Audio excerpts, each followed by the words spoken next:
Today on Northern Revolutions, I'm going to give a second chance to an album I really don't like. This is a video for a contest for Larry Graves, so stay tuned.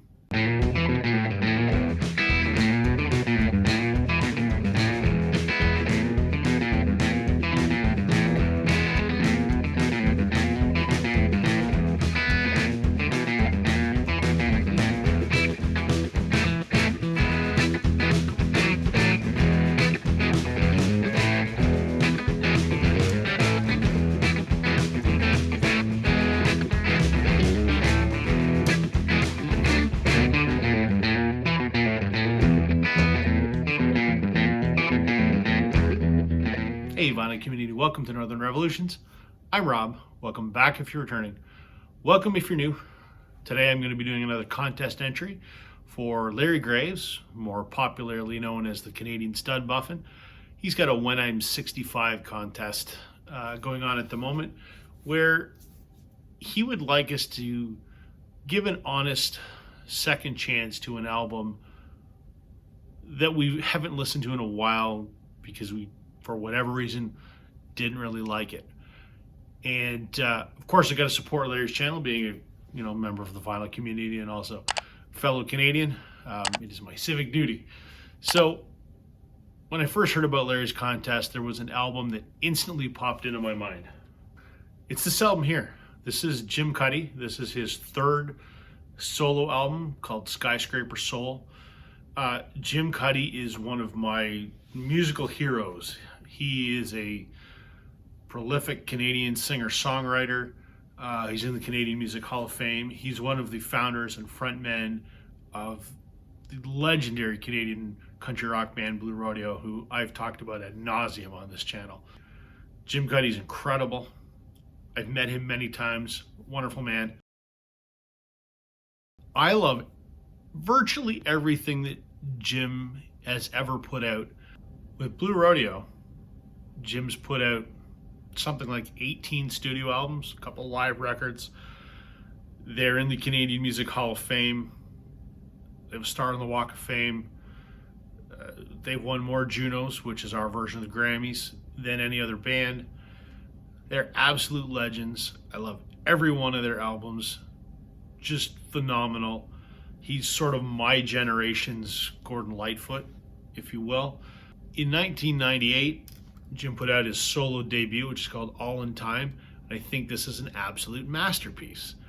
It's similar to Blue Rodeo in that kind of country rock vein. In 2011, Jim put out his third solo album called Skyscraper Soul. I did not like this when it came out. So, per Larry's contest, I got to sit down, give it an earnest listen again, and give a review on it. So, Larry, I promise that I gave this a listen more than once. An absolute devoted, no distractions. I've lived with this album for a week now. What did I not like about this album initially?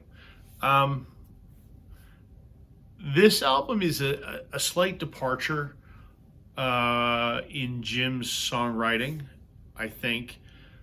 I mean, with Blue Rodeo, it's country rock, and his solo stuff has been very much similar. I mean, there are many Jim Cuddy songs that you could almost hear Blue Rodeo playing, so they're not too dissimilar. This is more of a, I want to call it an adult contemporary record. And at the time, it just never grabbed my attention. And I remember, I'm friends with Bob Egan, who was in Blue Rodeo for many years. And I remember when this album came out, I was hanging out with Bob, and he said to me, "What do you think of Jim's new solo record?" And I said, "I know he's your friend, I know he's your boss, but it's a snooze." And so that's kind of always been my opinion on this record. And I have dragged this out a couple times over the last decade because I keep saying to myself, I gotta be missing something. I love everything this man has written. So when Larry's contest came around, this is absolutely the record that I have to do. I haven't listened to it in probably 3 or 4 years. And I've complained in a few other videos that I thought Blue Rodeo's songwriting over the last couple albums has settled into a bit of a pattern or a bit of a formula, and it's become very acoustic guitar, 3/4 chord. Not that it's simple, like they're incredible songwriters, but I just think lately it just feels like they've run out of gas and it's the same formula. So this is exactly kind of what I hope Jim would do nowadays, is kind of break out of that pattern a little bit. So I guess I got what I asked for 10 years ago, but my complaint 10 years ago was that this album was just slow and plodding and didn't have any energy. So, per Larry's request, sat down, uninterrupted, listened to it a couple times. I've also played it in my car for the last few days. And here's my thoughts on it currently. The songwriting is exceptional. The musicianship is exceptional. It's his band that has been his band since the 90s. And two of the members of his band, Colin Cripps and Basil Donovan, are also in Blue Rodeo. Incredible musicians. But I still feel the same about this record, unfortunately. It's just a very slow, almost a mood record. I mean, it starts off with the title track, Skyscraper Soul, which is Jim espousing his love of the big city, being Toronto. But it's just a 5 or 6 minute slow. It's not a ballad, but it's just, you kind of go, okay, I get it. Regular Days is kind of the second song is an up-tempo song. Quite catchy. I like it. The third song, Everyone Watch the Wedding, was a song sort of contextualizing Canadians' fascination with the royal wedding when William and Kate got married. It was a thing here. I'm a monarchist, so I was fascinated by it. But like Skyscraper Soul, it's kind of a slow, low energy kind of thing. Still Want You is like Regular Days. Banks of the 49 is kind of a different kind of song. I mean, it's a little more up tempo, but it's different than the kind of thing that Jim would normally write. It's adult contemporary for sure, and it's not roots rock, and that's okay.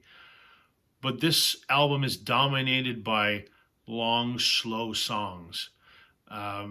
It's more electric guitar than some of his other stuff, but not rocking electric guitar by any means. So, in short, while Jim did venture out of his normal comfort zone, for me, even giving a devoted listen, this album is still boring. I really want to like it. I love everything else this man has ever put out, and he's an incredible live performer. One of my musical idols for sure. But this album still just doesn't do it for me, and I want it to so badly. Anyway, Jim Cuddy, Skyscraper Soul. My opinion's sort of unchanged after almost 15 years. There you go, Larry. I really liked this idea for a contest. It forced me to, devote some time to an album that I wanted to like more than I do, but it is what it is. Anyway, I hope you enjoyed that. Please, everyone, check out Larry Graves' channel, The Canadian Stud Muffin. That's everything for me today. Catch you on the flip side.